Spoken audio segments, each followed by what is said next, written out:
hello everyone. Welcome to the What the Hell Are We Doing podcast, episode 25. And today we are interviewing a cool person, a well-known person from Twitch. He has an amazing background with acting and content creation. He's an amazing person, and I believe he's a good friend of mine. And today we'll be going over some cool topics over on Twitch. Hello. Oh, sorry, am I interrupting? No, it's okay. Welcome in, dude. How you doing, Chief? Hello, I'm doing fine. How Awesome. about you? I'm doing fantastic. How about yourself? Oh, mess today. Yeah, I'm good, I'm good. Oh, are you getting all pretty? Yes, sir. So I just realized something, right? Yeah. My video, is framed a certain way in Streamlabs because otherwise, like, hold on, I can show you my video. Otherwise, as you can see, if you were on stream earlier on, you don't see all of that, right? Like, Yeah. you don't see the corner of my screen and the light and this screen. So I don't know if there's a way to resize in Discord. Otherwise, There isn't so far, but that's okay. That's okay. you good with that? Yeah, I'm good with that. It's a big frame. Okay. All right. Whatever you want, buddy. All right, awesome. So, welcome to our episode 25 with you. How are you doing? And tell us about yourself. Hello, I'm Chief. I'm doing pretty fine. You know, always smiling. You know it. I'm a Twitch streamer. I'm a YouTuber. I dabbled in content creation. I'm French Canadian. I do have a bit of an Australian accent because I mainly learned English through Australian content. So that's that. I'm a drama student. Just a coffee enthusiast. That's important. That's important. Awesome. That's pretty cool. How was your first stream? Your first stream? Yeah, how was your stream earlier today? Yeah, I just finished stream, so I'm pretty exhausted. I put a lot of energy. I'm a pretty energetic guy. So after a stream, I'm pretty drained, but it's fine. I also got energies for days, you know it. The stream went well. It was fun. You got to hang out with the lads and play some games. Awesome. Let's get into your first questions. So, what inspired you to become a content creator? Life in general. Yes. I've always been, as I said earlier, I studied in drama, right, and video, cinema, and all this type of stuff. And I've always wanted to be like kind of in a show. I wanted to put on a show. And I said my friends always said, you gotta go out there, put your energy out there. I'm always been like the center of attention in the parties. Always got a story to tell. Always got something to say. And I also some other people on YouTube, right, that I've been looking up to. And one day I just decided, it's a COVID hit, right, and I was doing nothing except gaming. I was like, you know what? People say I should do it, and I've been thinking about doing it for a while. I'm just gonna go ahead and stream and do that. And if everyone pulls up and watch, go ahead. And it just kind of, got from there. Awesome. So, speaking of COVID, tell us how your channel went through COVID. Did it increase, decrease in number of views? And how did your mental health status go throughout that? I'd say COVID probably helped me because people were confined inside, so they had nothing else to do to watch. My dumb face on the internet. So I think it helped. I think though that it was kind of maybe a false sense of confidence in the sense that people pulled up because they had nothing else to do, and now that we're deconfining, people are going to get in our lockdown. I'm like, wait, where do my people go? So but thank God, I have a strong, base community, so they're still here and it's still going strong. But it was kind of weird when some places got deconfined, that to see them go for no reason. And then to my mental health, I'd say I didn't really see the difference because I'm a very social person. But because of stream, I had something to do. I didn't just have to sit here and do nothing. I actually had something. I had people to talk to, a lot of people to talk to. So thank God for that, because otherwise I think I would have. Still, stream helps me. Still, it's pretty rough, So I don't imagine without stream, because I wouldn't. I need to talk to people. So, like you said you were into acting. And was acting your first job, and you always started out acting, or did you have any like side jobs for acting? No, actually, acting was not my first. I mean, I studied in acting. I had acting classes, but I always went into those classes and into those studies with in mind of being behind the camera more. I wanted to be a director, screenwriter, and all this stuff. I also studied in that. I just wanted to also. I feel like the best directors are the one that feels what it's like to be an actor and what it's like to have an acting, exercise and acting background. And because I like it too. No, it wasn't my first job though. I did a couple of videos, but I wasn't acting and I was directing and editing. My first jobs were boring first job, such as working in a grocery store and stuff like that, like any other normal being. So, speaking of your acting, we have interviewed every other actor, and I'm not sure if you know him, know who he is from Darman, and this other kid, young actor, from the new movie Godzilla vs. King Kong. What are your thoughts on young actors versus more older and experienced actors? I feel like it's wonderful that there's new faces out there because I feel like acting in movies, it's culture, right? And culture needs to evolve. Culture needs to be on the move. It needs to change and fit with the time. So if we're just hung up on always the same actors such as Tom Cruise, Brad Pitt, and everything, I feel like it's stagnating, and we need to move on and have some new faces around and new talents. There's such talented people out there, right? And it's great that we get to see those new actors taking their place and taking some time on the big movies such as Godzilla vs. Kong, right? And it's very difficult in that field because it's people want to see Brad Pitt and Tom Cruise and whatnot because it's a sense of security. They're like, yeah, I know that actor. Once the public latches onto an actor and like Robert Downey Jr., let's say Marvel, it's tough to be like, okay, we need to move on now, because they want that feeling of, because you go to the movies because of that sentiment of, of recomfort. Like, yeah, I know what I'm gonna get. Yeah, and speaking of Marvel, I see you have Captain America. Are you a big Captain America fan? Yes, you're a Captain America fan. Yes. Awesome, dude. So, what are your most proudest accomplishments you've had, either with your acting career or your streaming career? I did in my drama / acting, like the showbiz career, if we could call it that, I'd say it was to I've built a drama play from zero to nothing. It was wonderful, beautiful. Loved that play a lot. Got to make some good friends, great experience. It got great response. Also, the web series I made too, awesome. Got to do even more work. Got to meet even more people. And in my streaming career, it's got to be just the channel that I've created. I got merch now and whatnot, and it's crazy to me. It's insane, just the community that I've built. Yeah. Awesome. So go ahead and tell about your web series. My web series, so they're all in French Canadian, right? So it's not even like French, it's French Canadian, which is very specific. So I couldn't really show that people wouldn't understand really. But it was a web series that we started on our own in because they had a project and the local TV company around here. They had like what's the word I'm looking for? An advertisement? No, not an advertisement. They had like hold on. I'm gonna look it up. Sometimes, sorry, all right, 3 languages. Sometimes I It's alright. I gotta translate sometimes. I'm sorry. Hold on a second. A competition, kind of a contest. Oh, right. contest. They were asking people around, say, make your own web series. It has to be durable. Not too pricey to accomplish.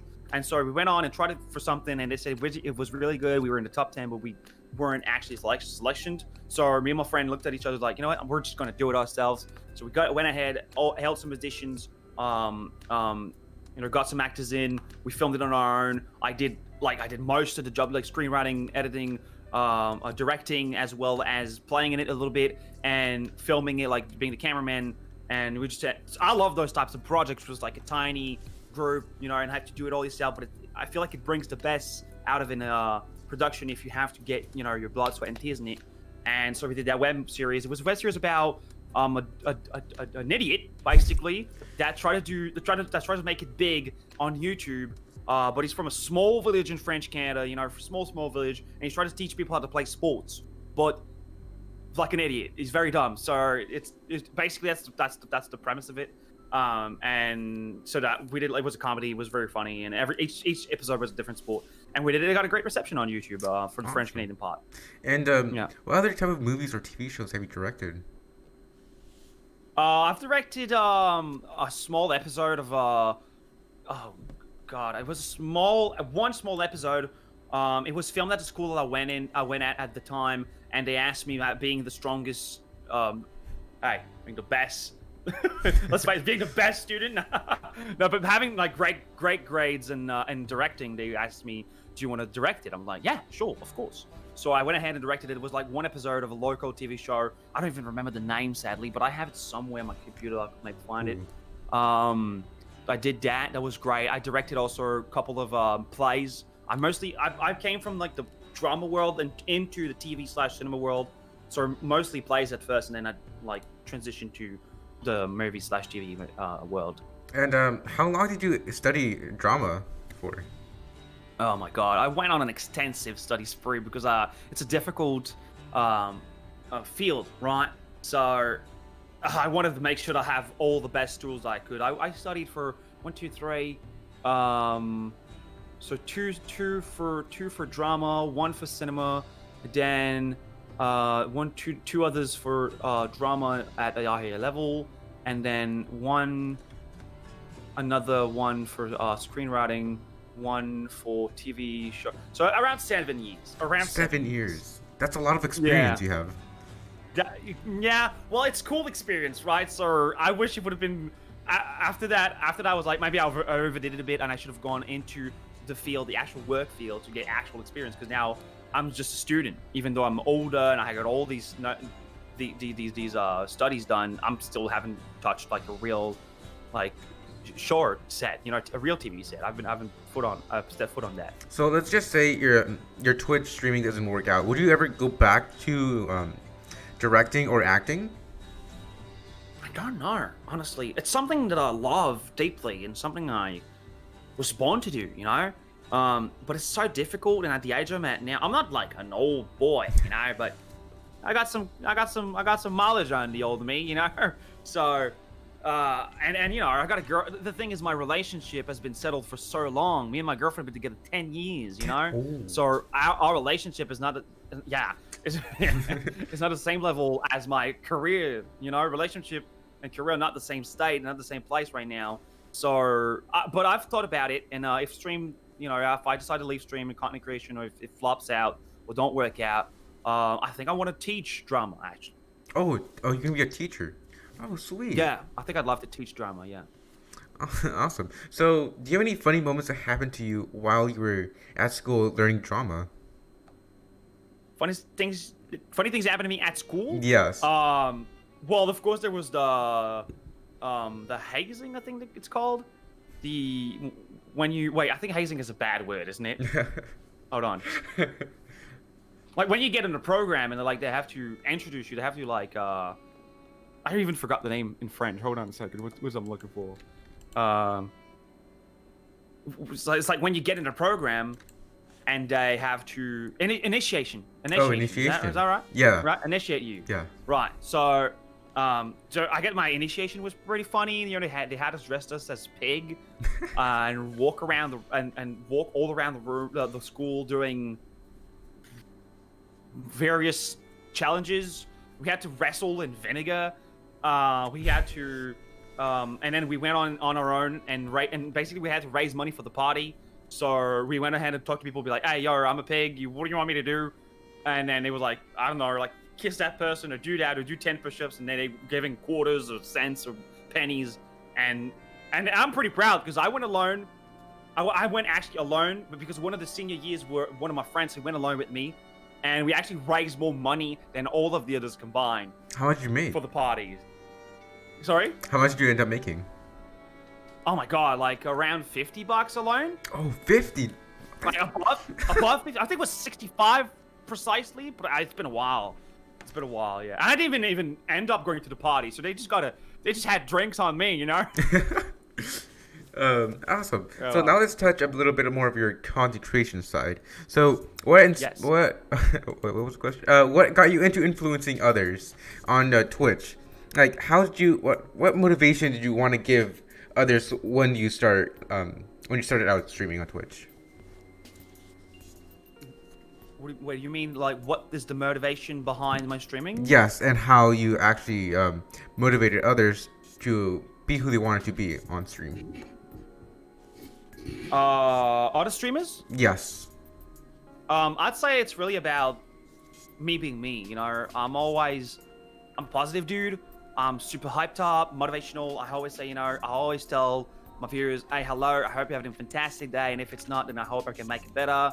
Always remember to smile at life, look at the sky and smile, you know. And I feel like people have told me, in my community, they've been telling me that. They've been telling me a lot, like, you know, you're very motivational. When I feel like I'm backed up against a wall, I think about, like, what would Chief do?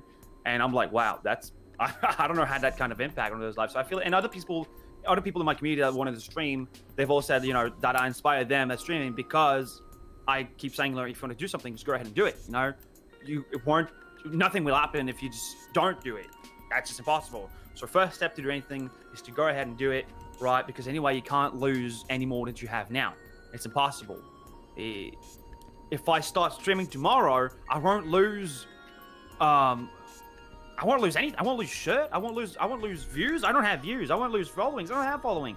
So go ahead and do it, and you know, have fun and be happy with it. You know. Yes, and speaking of your community, what motivated you to continue your streaming journey once you started out? Like when you had like maybe 20 to 40 followers. What was the drive for that? Money. No. Oh god, no. No, not at all. I'd say it's really about the pleasure of it. I had so much pleasure because I started out of the blue, like I said, on a Wednesday, I think, out of nowhere.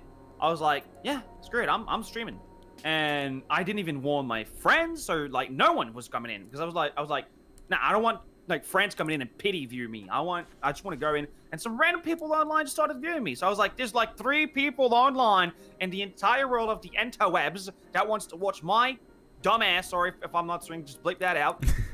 It's crazy. So honestly, I just continued streaming because I was loving it. I was having a good time. You know, now that's about, and the connections I was making with those people, I was like, this is insane. I love it. So yeah, it's sheer pleasure, I'd say. Awesome. So, do you have any future project you're working on for your stream? Like any charity donations or any future gameplay you're going to do?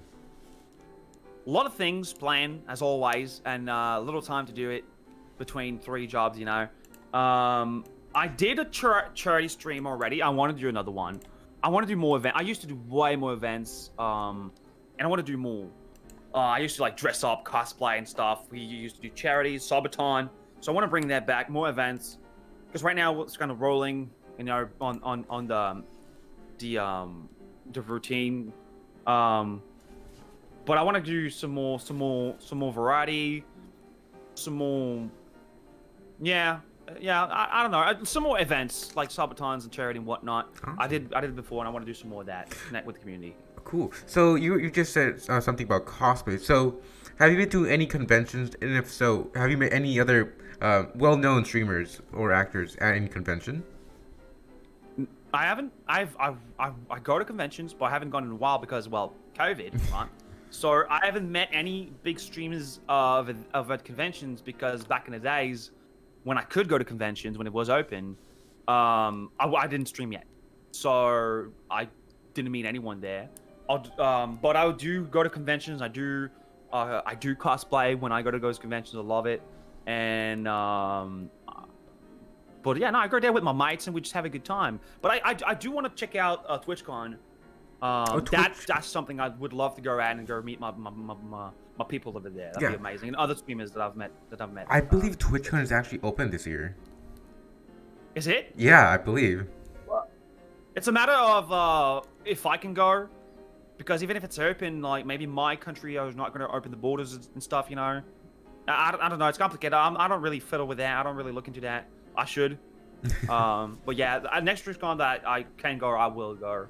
as much as possible. That's for sure. Awesome. So what kind of characters, you said you cosplayed, what kind of characters do you cosplay as? Oh my god, it's various. Maybe sometimes my friends is like, oh, I'm going as that character from like One Piece. It'd be great if you drew also a One Piece character. I'm like, yeah, okay, sure. So Would you mind listing your top Sorry? 3 favorite cosplays you've done?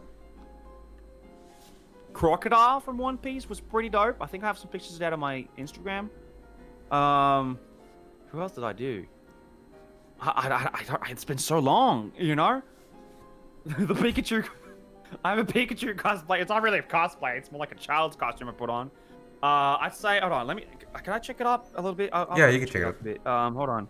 Where's my profile at? That's not me. I had the crocodile cosplay. Oh, my Sith cosplay from Sith? Star Wars. Like it's in like a random Sith. I just made one.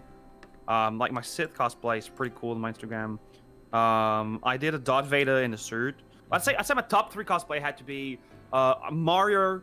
I did like a kind of Mario soldier style, warfare style. Mario with my guy has Luigi.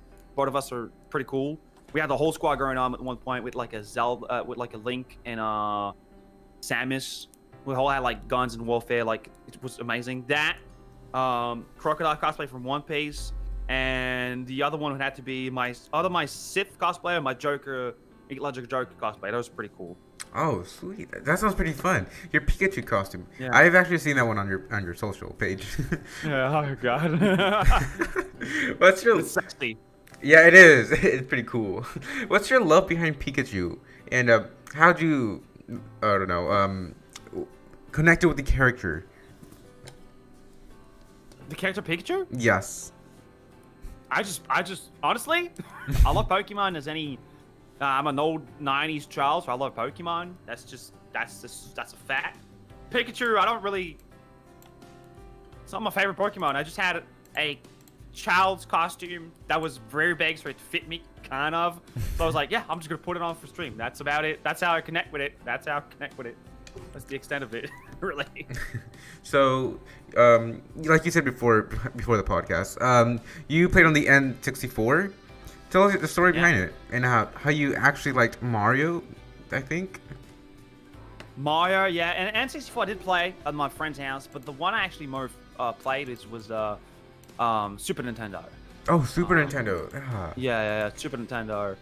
That's the one that started my whole gaming journey. I started playing, the first game I remember really playing, sitting down and playing, is Donkey Kong Country on the Super Nintendo. That's what started my whole gaming passion. Oh my god, I was at my grandma's too. We barely visited, and when I visited, my grandma was like, "Oh, hello." I'm like, "Yeah, grandma, I love you, but video games." And I went to play the video games, and so that was the one. Oh my god, that's a great console too. They had great games on that. I started off on Super Nintendo, like Mario Kart, Samus, Metroid, Super Mario World, which is just a gem. Link to the Past, wonderful Zelda game. So I played with N64, but that was like later on. Of course, I played Mario Kart on N64 too. That's a classic. So, what are your thoughts on current Mario games to the old OG games, Mario? I love all Mario games. I'm a huge Nintendo fan. Mario Odyssey is the most recent one of the 3D. Well, there's Mario 3D World, but like the Mario, the classic Mario 3D, instead of a platformer is what I mean. Is Mario Odyssey. That game is a gem. I love Mario Odyssey. Can't play enough Mario Odyssey. I love it. But as wonderful as it is, right? And as greatly as it's been developed and programmed and stuff, there's just something about the OG Mario, like Super Mario World, that's just a great platformer, because back in the days, right? Back in my time, they didn't have the whole space, the megabytes and stuff. So they had to be very smart and very creative with the way they created the levels and reuse some assets in a way that, today if you just want to do something, you kind of do it. That's it. You program it. And back then you have to be like ingenious and creative in some way. I'm saying they're not creative today. But I'm saying there's a little thing with the old games, just Super Mario World and Super Nintendo, that is a little. There's a little something. There's a little something. That's about it. I can't pinpoint it, but there's a little something about it. Yeah. So this might go back to our movie questions. But like, as you may know, Sony is a brand, and back then they used to be really big into games, and now they are into movie and games. So, like Sonic, for example, is a game that are making into a movie. Do you ever think that Nintendo's actually going to make their own Mario movie slash game? Haven't they confirmed they're going to do 3D, like an animated Mario movie? I'm not sure if it's been confirmed. I don't believe yet. I don't think so. I think, honestly, I don't want a Mario movie. Right? It's such a good franchise. It's a good game franchise. Like Sonic, not to hate on him, but it's not doing that well, you know? Like Mario's just, it's so much established. And I feel like there's not much of a story to be told with Mario. It's a platformer. You know, he's a plumber because it's a plumber. There's a princess because there's a princess. There's a princess to save. You know, there's the lore behind Mario. I don't feel is that interesting to me. It's the game of Mario is just interesting not because of the stories themselves, because of the game design. That's what it's interesting in Mario. It always had revolutionary and great game design. You know, whether it's platformers or 3D games like Mario Galaxy, that's what's good about it. The lore is just it's an excuse to make the game. Now, if you I don't think the movie would be. Yeah, go ahead. Now, if you had the chance to actually pick a game that would become a movie for Nintendo, what game would you actually pick? Maybe a lot of people will hate me, but I say Zelda. I was Zelda Metroid. I was thinking of Zelda. Yeah, Zelda. Because in Zelda and Metroid, now there's lore behind that. Oh, now they can do. I mean, they basically did a movie with Breath of the Wild cutscene, right? So some people might say like, no, you want to play the game. I don't want it to be a movie because Hollywood's gonna ruin it. I understand, but if it's if Nintendo's behind the studio that makes the movie and let's make sure that everything's respected and everything's done well, right? I feel like it could be like Zelda or Metroid, which has good lore behind them. And our great franchise could be amazing. Like just the aesthetic of Zelda on the big screen would be amazing, you know. Like you said, you've played all the Nintendo games, but have you ever played any of the like Sony-ish games? Like I don't know, Metal Slug. I think it was Sony back in the 90s. I didn't play Metal. So I'm a huge Nintendo fan, but my mom actually was a Sony fan, so she had a PlayStation. Yeah. So, but she's the one that we're playing the PlayStation.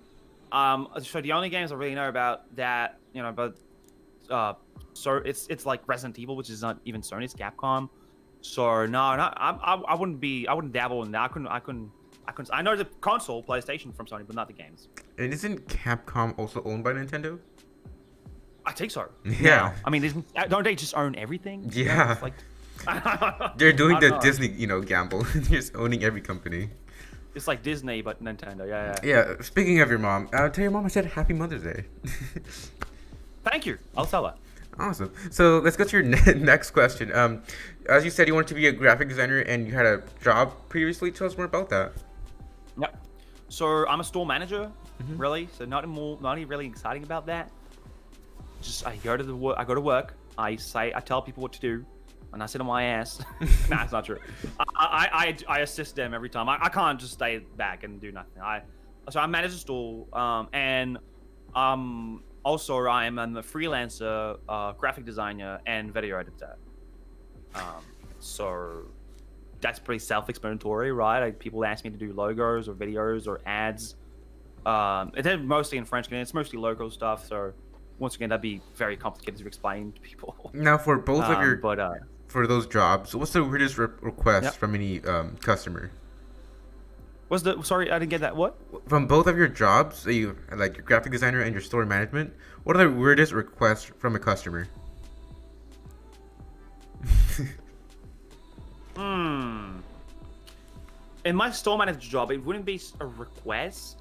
Like, people get in and want to get reimbursed for some stuff that they bought at another store. That just happens all the time. Doesn't even surprise me anymore. But I'd say that, so that's a request. But I'd say the weirdest thing they did was just went to the toilet in the stairs. What? So that's not a request, but they did that. And we found out on the cameras afterwards that they tried to get into the toilet and it was locked. So they just decided to sit in the stairs. It's the stairs that leads to like the employee room. And they just did the business there and then left. I was like, okay, well, what the people? Why? Anyway, so I never understood that part. And for the graphic design, video editing, I'd say, not really. Nothing. Never had a weird request. People have been super nice. Oh. I'm sorry. I wish it was a fun story to tell. People have just been super cool and comprehensive. You know, they'd be like, yeah, good job, good work. Awesome. So now let's talk a little bit more of your YouTube. Tell us about your Terra Knight video, workshop adventure. Right, Terra video is the big one. So I only have a couple videos on my YouTube, and this one has really blown up for some reason. I don't know. It's a video about Terraria. I started my own content creating streaming journey on Terraria, and so it's a game that's dear to me and close to my heart. So Terraria had an update. Finally, they integrated the Steam Workshop with the game. So now there's a section in Terraria you can click on Workshop, and there's a couple levels that people did or mods or whatever. And I basically went pretty much the hour it came out. I looked at it, and there was only a couple levels at the time. Like it had just came out, and so I saw that level called Terra Knight, and I was like, yeah, that looks cool. I just wanted to record something from the workshop, and I started playing it, and I did it in my experience because it was pretty cool. It's a whole other game in itself. The game design is awesomely made, and I credited the game designer. I credited the guy that made the game. And I posted it online, and it ended up that he saw it, and he saw that I credited him and everything. He reached out to me, we talked about it, and now we're pretty much friends. Yeah, so he recommended to his own community my video because he said your video is so well made. I've seen many other people try my map, and they don't even credit me, or they just your video was legit funny and well made. I would have watched it even if it was not my map. I was like, wow, thank you so much, buddy. And yeah, I guess that's just a good video because from there it just blew up. Awesome. So did you talk to the designer of the map and the creator of the game? So the creators of the game, the actual game Terraria is Relogic, right? Yeah. Those guys actually came into my stream like maybe 3 or 4 months into my streaming career. That was insane. They followed me and everything. But no, not them. I talked to the guy that made the workshop map. Oh, okay. Yeah. Yeah. So now that we got that over with, let's talk about the creation behind the video and the inspiration that went on behind the scenes. Like you mean what is like when I recorded it? Yes. Yeah. Okay. So I'm a very spur of the moment person. I don't plan things, which is bad sometimes. But so I opened the game and I hit record and I just legit just play the game, right? And I speak out loud my thoughts and my ideas and my reactions, and it's all recorded. And of course, the more I do it, the more I record YouTube videos, the more I try to keep in mind, like, yeah, this is a YouTube video, like, try and come up with, well, really try and come up with jokes, but more if I say something and I was like, oh, that's funny, like, say it, and if you mess it up, or if something happens at the same time, wait a little bit and say it again. You're like that's my, my acting / directing experience that comes into play here, because I'm like, okay, it's like take 2, take 3, and I redo it. Like, I want a clean one, so if I edit, I don't have to like work around the sound and stuff. And so yeah, I just play, do it. I do, but I rarely do it. If really I messed up a joke that I thought was funny, I'm just gonna say it again real quick. That's about it. I don't plan things. It's not like super structured. And it was super funny. I love the video a lot. I love the map a lot. I just had fun with it. It was just fun to play. Awesome. So it was difficult at moments. So I kind of cheated at one point because I couldn't get out of a certain maze, a certain part of it. But I show it on the video. If you look it on YouTube, I show. I'm like, yeah, fuck it. Sorry, I don't know if I can swear. I was like, screw it. I don't know how to get out of here. I cheat. I get out of here. But I show it. I'm like, yeah, that spot, I couldn't figure it out. I'm an idiot. Next, And that's about it. Yeah. Afterwards, it's the editing, and that takes a lot of time because I don't have time to edit. Awesome. So now let's talk about your Instagram page. What's the weirdest reply one of your viewers or one of your followers have ever replied to you? I mean, typical stuff like, um, send nudes, send feet pics, that typical stuff. Honestly, the rest maybe they've said weird things, but I'm a weird guy too, so I don't get weirded out easily. And do you play along But, with them, like- or do you just like brush it off? Yeah, I usually just go play along. Like send news. I'm like, hey, yeah, I got you, buddy, and send like a picture of a crocodile in the bikini. I'm like, yo, watch out, that's scaly, something like that. I don't. I'm very. You need to get up pretty early if you want to have a reaction from me and want to like shake me up. So, what do you like off camera? What are your hobbies? Gaming. I'd say I don't get to game as much as I would and I did, because now I usually game on stream. So there's some games that people just don't want to see really in my community, and that's sad. Like Cuphead or Overwatch, Sea of Thieves, 80s, great games that I've played and I want to play. But the thing is, if I don't play on stream and I'm playing offline, to me it's like I'm wasting content, But those people don't. My community are not really to these games right now, so I can't really play them. So I don't really play them. That's sad. But usually I play. That's off stream. That's when I play my Nintendo games. So off stream, that's when I go ahead and I get my Switch up. I play Breath of the Wild or Odyssey or whatever, Donkey Kong Country, the remake one, Tropical Freeze. They had on Switch, and I just nerd out on Nintendo. Otherwise, I cook and I work out, and I work, and I edit, and that's about it. I mean, there's not much to do around here. Otherwise, when the football season is up, I watch football. I'm a huge football fan, but that's about it. Football, American? American football, yeah, right. Because internationally, it's more known as the one with the feet, the soccer, as we call it. Yeah, American football, yeah. Awesome. So, you're a content creator, you're an actor, and you have a personal lifestyle. How do you manage all of those? Do you feel stressed out at points? I manage them badly, and I feel stressed out all the time. But I'm a very people will say I'm a stressful guy. I'm more jittery. I'm like all over the place all the time. I hit stuff as I did. I'm all over the place, and but it's like I can for 1 minute I can be like, oh my god, I have so many things to do, and then once I'm stopped thinking about it, I'm done. Like I don't stress over it. I was stressed in the moment, being like, oh my god, I have so many things to do, and then it's over. I've stressed about it. Now I'm done. Like I'm just gonna game at something and just move on to something else. So yes, I'm pretty stressed about it, but I've learned over the years, being the person I am. Otherwise, I'd be stressed all the time. Oh my god. So I've learned to deal with that stress and that anxiety and stuff, and I just move on to something else. So yes, I'm stressed about it. No, I don't manage it very well, but it doesn't affect me in the end anyway. So I'm good. I'm good to go. Awesome. And like you said, you work out. Is that like a outlet for you to remove your anxiety, or do you do any other activities?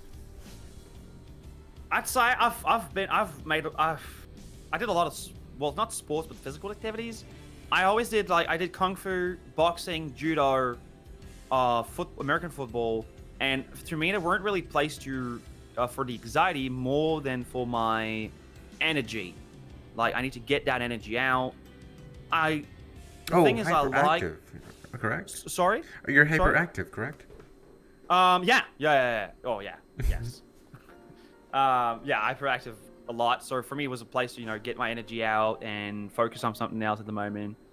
And I like to fight, but I don't like to fight. It's weird. I don't like violence, but I like to fight when it's time. I like fighting sports such as judo, boxing, and kung fu. I always like to spare. For me, there's you share kind of a bond with the opponent in that moment, and it's it's a matter of respect, and that I love. But outside, I'm not in the street picking up fights with people. Nah, I'm a non-violent person.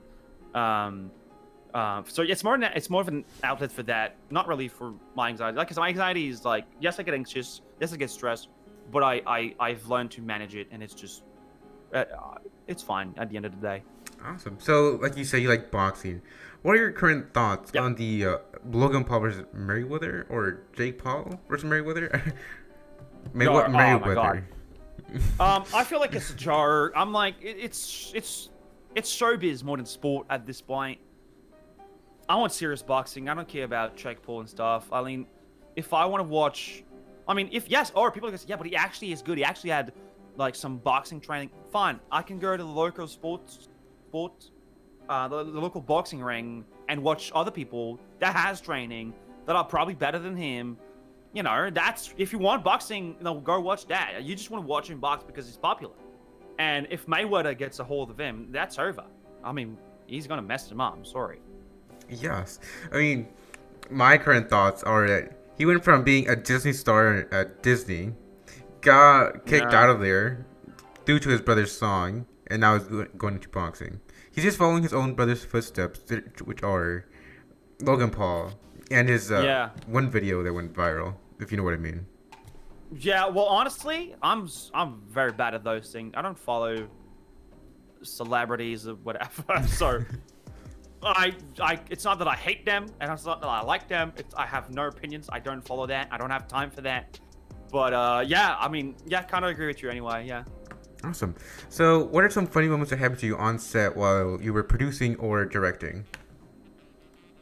What's some experience I had? You say? Funny moments on set. Funny moments on set. Once there was like like a sexy scene. Nothing nude. It's just like they were flirting around. But at one point the woman's supposed to like remove his pants and he's supposed to be in his underwear. And she removed the pants. It was like the third take, and it was like a safety because the second one was good. It was like, I'm gonna do one for safety, and and she removed his pants and she took everything. So he was like buck naked, and you had the sound guy, the director, the camera guy, the script follower, whatever they call it. I'm not very well in English because I usually work in that field in French. But anyway, all the people around on the on the set that just saw him butt naked, and the guy just was an absolute gem because he just went with it. He was like, oh, sorry, do I get paid extra now because I did frontal? I'm like, no, mate, just get your pants on, get out of here. And afterwards, he to me like, hey, you're not actually gonna keep that, right? You're not gonna keep that. And I'm like, well, it's gonna be on my computer at one point because I gotta upload the thing. No, don't worry, I am not keeping that. I do not want it. Thank you. Oh, he must have felt so embarrassed. Yeah, but he's an actor, so I mean, the most actors I've frequented are very. I'm not saying every actors are like nudists. I'm saying most actors I've been with, they don't care. They're like, yeah, well, I'm naked now. So what's one thing you wish you would have known before acting or directing? How hard it is based on the connections you need to have. So it's a bit sad because I feel it's not. Yes, you need to do hard work, and I'm not saying that people that made it today did not work hard, but I feel like a lot of people work hard and have a lot of talents, and they're never going to make it because of the connections. They don't have the right connections. They don't know the right people, and they're not at the right place at the right time. And it makes you think, because you're like, it's my passion. I want to make it in there. I try to make it in there, but I was never good at asking for favors and stuff. Like I'm good at making connections in terms of I've always made friends, but I'm not the kind of guy that goes like, hey, by the way, I helped you out this time, you helped me out this time. I never. So I feel like I don't have that in me to progress into that field. I'm not saying every person in that field is a bad person or like it's only about the people you know, but I feel like it's a huge part. It's even if it's tiny part, it's too huge. You know what I mean? They shouldn't be. They shouldn't be. It should be about the talent. It should be about the work you put in. But I know that's kind of impossible because we don't have people watching all the time. There's just too much people that are trying to make it in the business. Correct. No, I believe you have the same exact emotions and I don't know, maybe talented skills as Taika Waititi, because you're very out there. You're very. I wish. Yeah. Oh God, I wish I was like Taika Waititi. I love that guy. I guess we have some similarities in the sense that he works a lot with improvs, and I'm the same. He's also a the director. shows I love. And he also acts in his He's a own direct- movies. Yeah. Yes, yes, that's what I like to do too.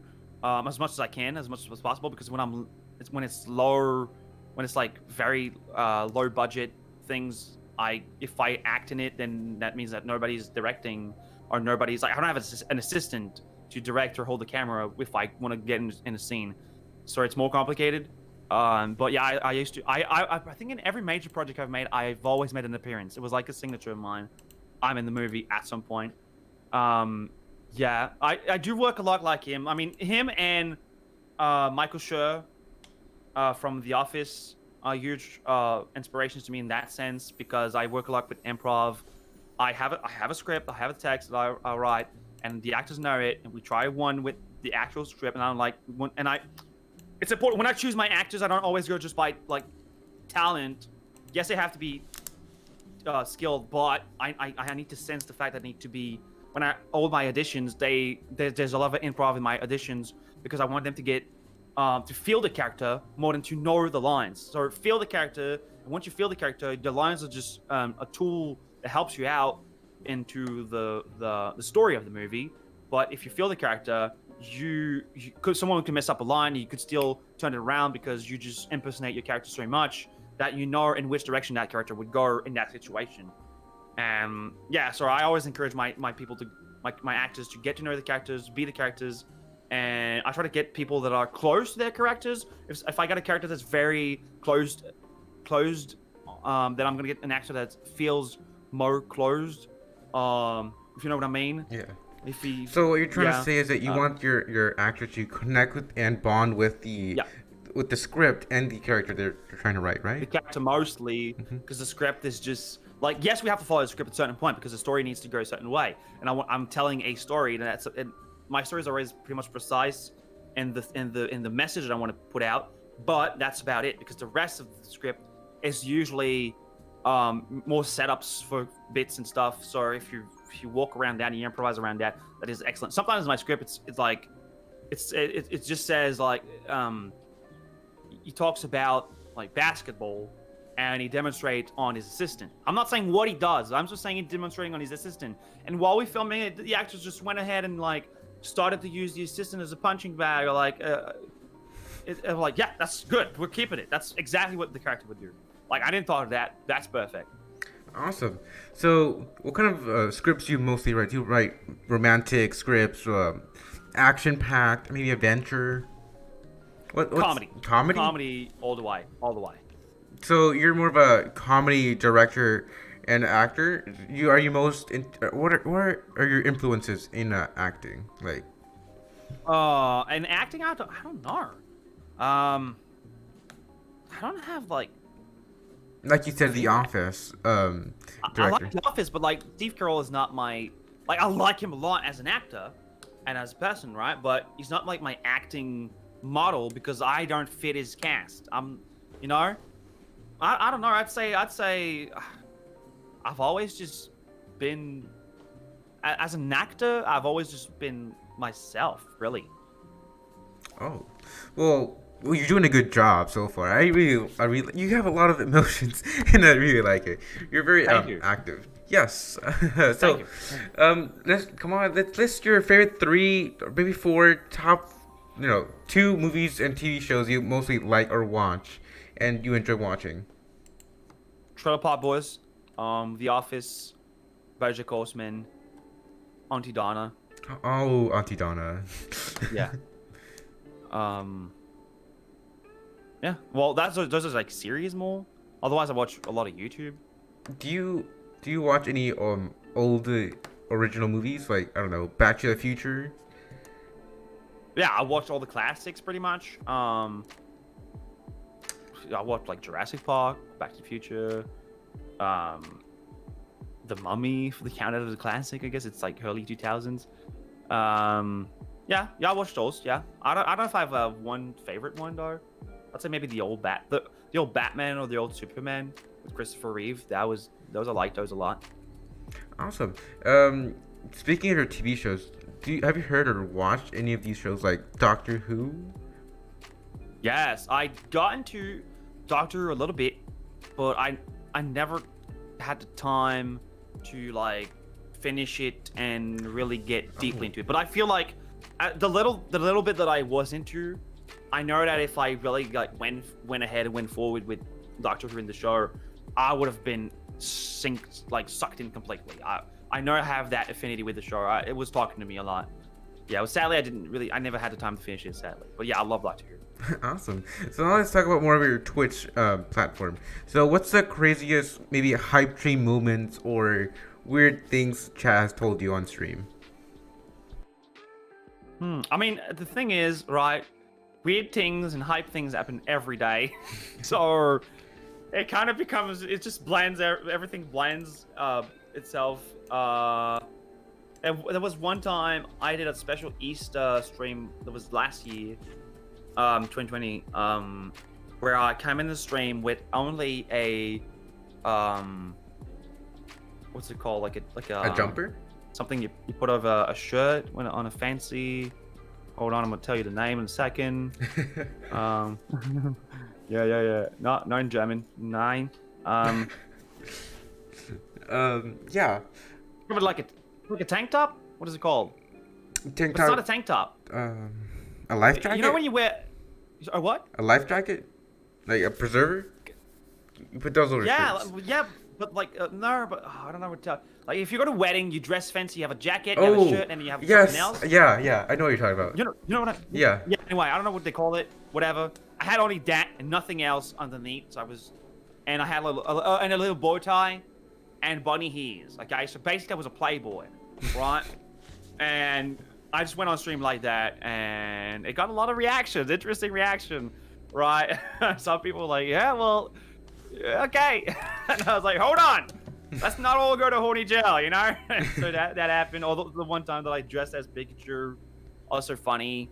Some people, and then there was another time that someone came in and dropped like $100. That was insane. That was crazy. Like $100 and like 20 subs. I was jumping around the room. I could not believe it. I was like literally jumping around the room. Do you Sorry, have that was a insane. picture of that on your Instagram? Sorry, what? Do you have the picture of you wearing the little suit for your stream on your Instagram? No, I think I deleted every trace of that. There might be some clips on my Twitch somewhere, probably. I think it's there. Yeah, I'm pretty sure there's clips in there. Like I did some cleaning in my clips like recently, but of course, I can guarantee you that they're in there. Yeah, pretty sure they're in there. Okay. Yeah. I think I do have a picture on my Instagram of that. I think I do have a picture of my Instagram. Yeah, if you look it up, I'm pretty sure I have. Yeah. Awesome. Let me look for it really quick. Gonna be. Is it? Yeah, there it is. Yeah. Okay. It's right after my Star Wars shoot, like the first one. Just scroll down a little bit. All right.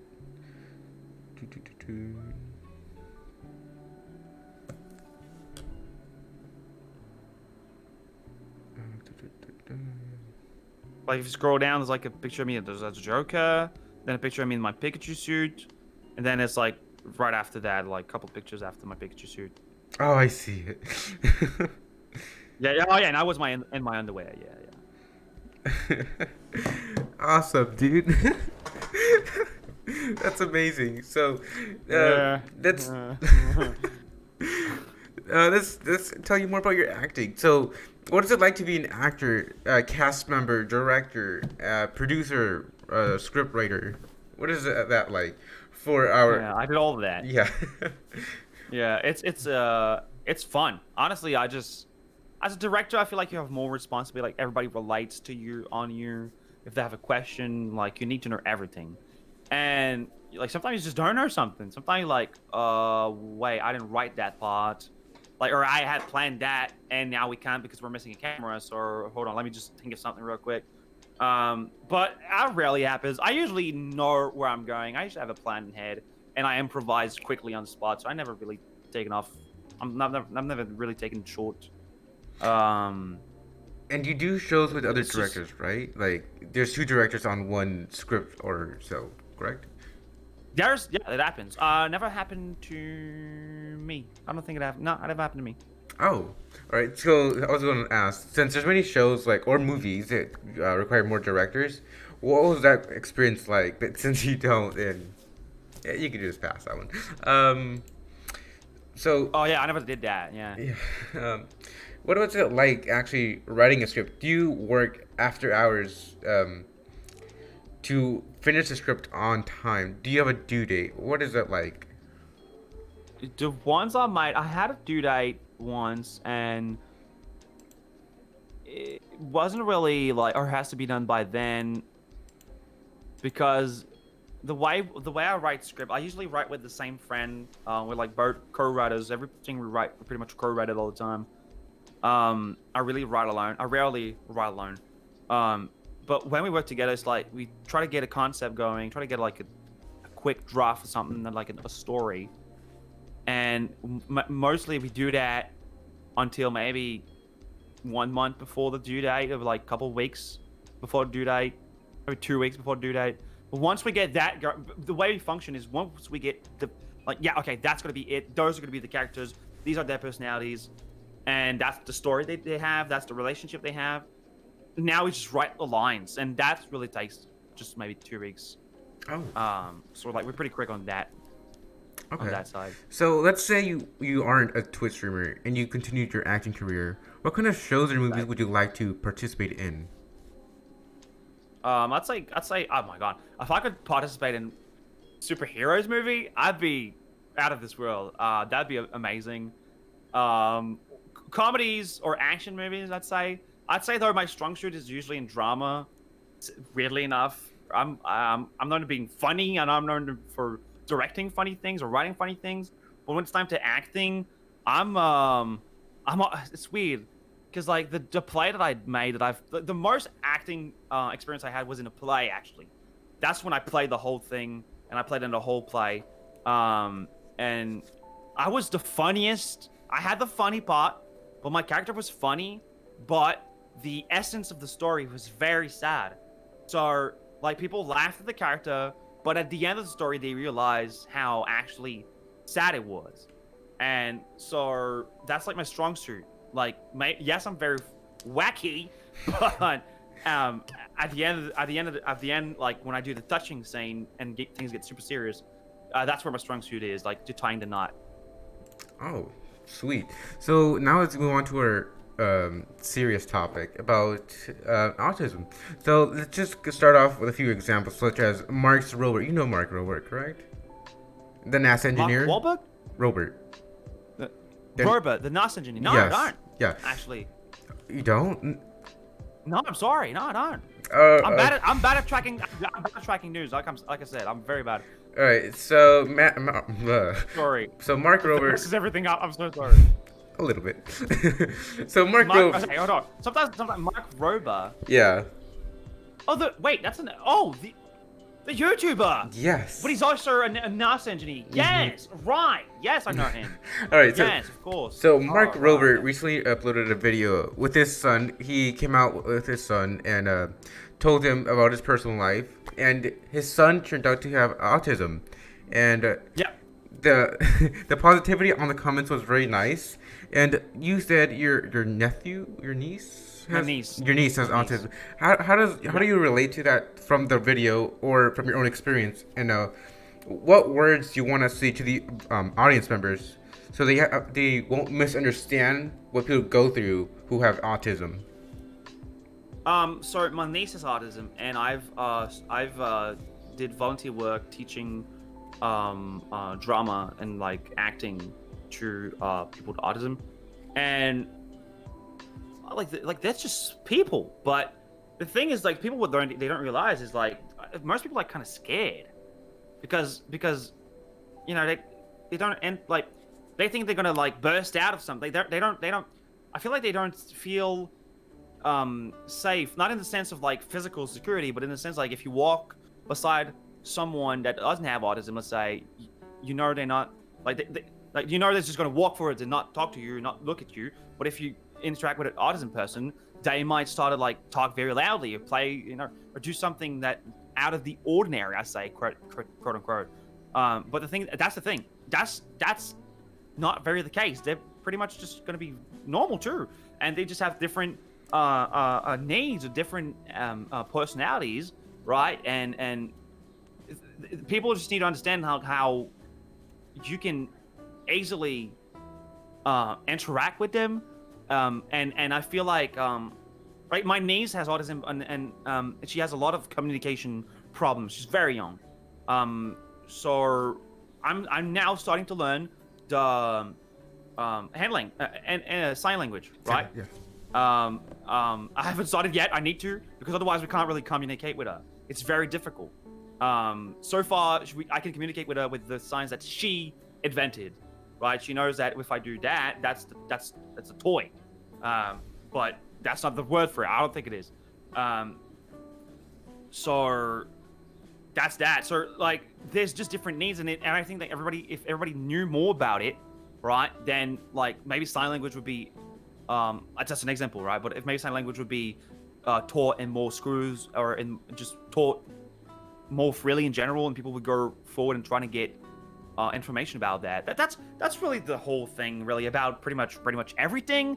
It's just information. Like, just if you're uncertain about something, or something frightens you, or it's like, or that people would ask them, I don't feel comfortable around them because I feel like they're gonna jump on me, and they're like, I can't control them, I don't have control. Well, that's the thing. Just go read on it. You're quickly gonna notice it's just very, very casual.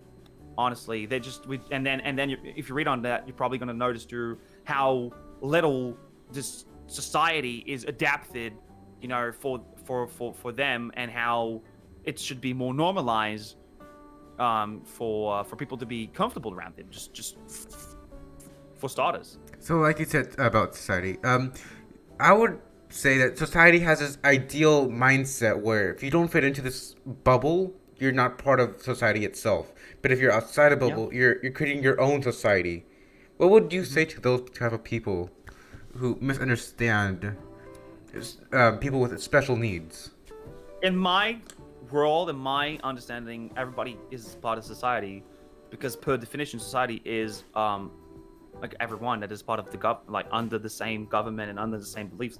So I feel like they're part of it, but I feel like in reality they're castaways. They tend to be apart from society, because people tend to think that, let's say, society use the stairs and people in wheelchairs use the ramp. You know what I mean? It's like they don't include them in the society. But I'm saying that now, right? But I feel the more we spread awareness, Sorry? The more we spread awareness, more. The more like the time passes, we're not in the 70s, 60s, 50s anymore. And like, I feel like very little people would say they would say what I just said. I feel like people say no, they consider people with disabilities or people with special needs part of society. But that's the thing. That maybe that is the quick thing that they think about in the moment. But when they're confronted with them, I seen the cashier once. A mom with an autistic kid. They passed to the cashier, and the cashier was like, I can't do it. I'm not comfortable. And she went to see her manager, and the manager had to pass the lady, and the lady was very sad. Like, she was frustrated, but I could tell she was more sad about, like, can you please treat my kid normally, please? Like, he's not a murderer. He's not, because I think the kid was like yelling a lot, and I don't remember correctly. It's been a while, but yeah, I understand them though. But like, you can't, if the young cashier don't feel comfortable, then what is going to do though? You can't force her. So it's like, what do we do? So I feel that what we need to do is raise awareness, right? Information is key all the time. Yeah, and I feel like society as a whole should actually not separate each other, because we're all human beings at the end of the line. You and me are both human beings, no matter your gender or your race. We all have to stick together and help each other out. Because if you, I agree. Yeah. Yeah, because let's say you have autism or suicidal thoughts. I'm not gonna just let you there and let you suffer. We could just help each other. It's the same concept that we're both suffering. Yeah, that's the thing. I think the problem is that people usually say like, oh, we need to treat everyone equally. The thing is that people tend to think that everything's treated equally, but it's not the case. So because they think that everyone's treated equally, right? They like if you have a problem, you're gonna figure it out in yourself, or you're gonna call for help. Some people don't have the mental capacity, or they have the same social skills, and they won't think about asking for help, or they just won't be able to deal with it themselves. Correct. So, in that case, shouldn't treat everyone the same way. I agree that everyone should be treated under the same flag, under the same values of respect, inclusiveness, and all the stuff. But we also need. It's very important to also not point out differences, but kind of celebrate differences in terms of like, well, there's a difference of culture, there's a difference of needs, there's a difference of like, we don't have the same history, you and me, right? And that's important to keep that into account. But in the end, we're all treated under respect, and we're treated equally but there's a huge difference between equality and equity, right? Yes. Equality is everybody gets one piece of bread, but maybe I only need half a bread to survive and you need two. So I'm wasting and you're in need. So equity would be, well, you get two, I get one, I get half. And that's all we need. And now both needs are met. And there's no waste and there's no hunger. Correct. Yeah. We just, as a whole, I don't know, species, need to just value our own needs and spread more awareness. Because I personally think that if you treat someone with other needs differently than you treat people with no needs, like someone who doesn't have autism and someone who does have autism, you treat the other person better than the other, it's just not sane. You understand, right? Yeah. I understand. At the same time, it's like, yes, but it's like you're not going to treat a truck the same way you're going to treat a car. Like, they are essentially the same thing, but you don't use them the same. Correct. So I might talk to you like that, and I also have like autistic friend. It's like, I don't think it's autistic. He has a Asperger. Is that fall? Oh yeah, Asperger is does it fall under it? I'm not sure. Yes, it does. Anyway, I'm just gonna say he has Asperger's, right? So I know its social interaction skills are very low. So when I talk to you, I'm gonna talk normally, right? Quotation mark. And when I talk to him, I'm gonna talk, but with in mind, don't forget to really let him know if you're really happy about, like, if he tells me, hey, I've done this today, I need to be like, oh, that's really amazing. Because if I say, hey, that's cool, buddy, maybe he's gonna think it's like, oh shit, that's maybe he's not happy for me. That hurts me, and he's never gonna tell me that ever. But anyway, we're good friends. So it's been a long time, and now I know how to interact with him like this. But I'm saying, like, at the beginning, I needed to keep in mind there's a difference with it, right? But it's perfect because we need to. I guess we need. I feel like we treat the word different as bad. It's like, oh, nobody's different. Everybody treats the same. There's a nuance. Like I said, equality, equity, right? If I treat everybody with respect, that's where the equality comes into play. Everybody's equal in the sense I respect everyone. Correct. And then, and the equity is I might need to I may need to spend less time talking to you and more time talking to that person because they need more reassuring or whatever. So chat just said Asperger is before autism, so it probably falls something besides it. It's not close to it. So okay. So let's go to your next question our last two questions before we end up the podcast and your speech. What are the challenges you faced or experienced before you did your acting, your content creation, and your personal life? What challenges have you gone through and experienced that you now know how to overcome? I'd say me. I'd say I learned how to manage me through all of these things because I'm always concerned. So it's really about managing me, my stress, my hyperactivity, my social needs. Like, I need a lot of interactions with people, and I've learned to just manage me and I've done a lot of soul searching or self-working, whatever you want to call it, and now I'm pretty, you know, I like every other human. Sometimes I crack down. Sometimes I'm get okay, that's too much. I'm done. Sorry, swearing again. It's okay. And I'm done. But the thing is, I now understand that. Okay, well, I don't have to make a fuss about it. I acknowledge my emotions at the moment. This is happening. It's fine. I can cry. I can be done. I can be angry.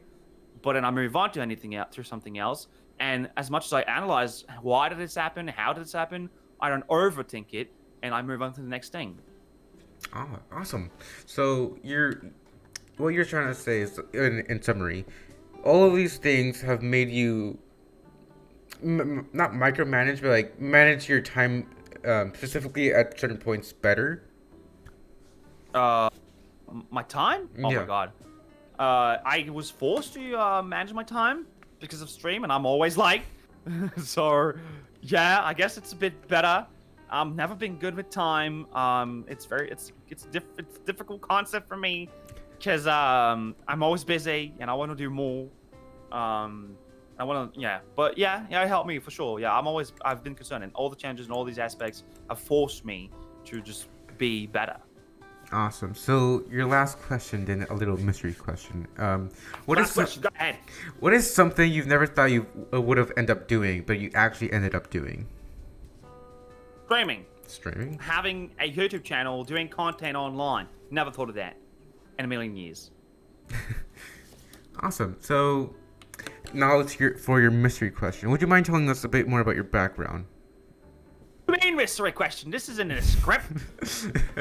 What do I mean? Mystery? Wait, what was the question actually? Would you mind telling us a bit more about your background, your physical background? Oh, this? Yes. Oh my god. More? There's many things, collectible things in here. Over here, there's actually a setup, right? So there's Captain America's shield, and as you can see, it looks like the Avengers here, because this is Captain America's bobblehead, Thor, Iron Man Mark 42, and Ant-Man. So it's like the Avenger Corona right here. I have an Over the Edge DVD box. That's inside joke with the community. It's like the best movie ever made. Over the Edge, right here. I have one thing that's hidden. Let me show you. All right. Monkey got the drip. It's backwards, but it says "Damn, monkey got the drip." That's just a meme from the community. Once again, it's there. Have many compartments: Spider-Man, Batman. I have mangas and comics actually. Also, those are comics, and those are mangas. If you don't mind, would you mind doing the Captain America, stance with the shield? It's actually. It's I'm gonna like, let you in the little secret. It's a shield, but it's not a shield. It's not. Look.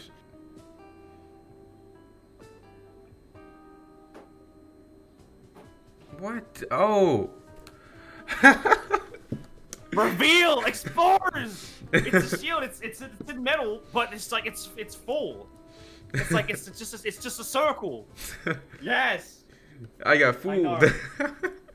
We all got fooled. I got fooled when I bought it. I was like, oh, shield. It's not that price. I'm gonna buy it. It's a circle. Awesome. Okay, so now it's time for your speech. Then we end off the podcast. Yeah. Go ahead. What? Oh, so sorry. What? It's time for your speech. Go ahead. My speech. Yes. Hear ye, hear ye. No, but for real, speech, very simple. Lads, love yourself. Take a time in every day to realize the chance that you have to be in this beautiful earth and to smile. I always take a time in my day to get out, look at the sky, even if it's raining, look at the sky and smile. It's a little routine daily thing that I do that just reinforces positivity.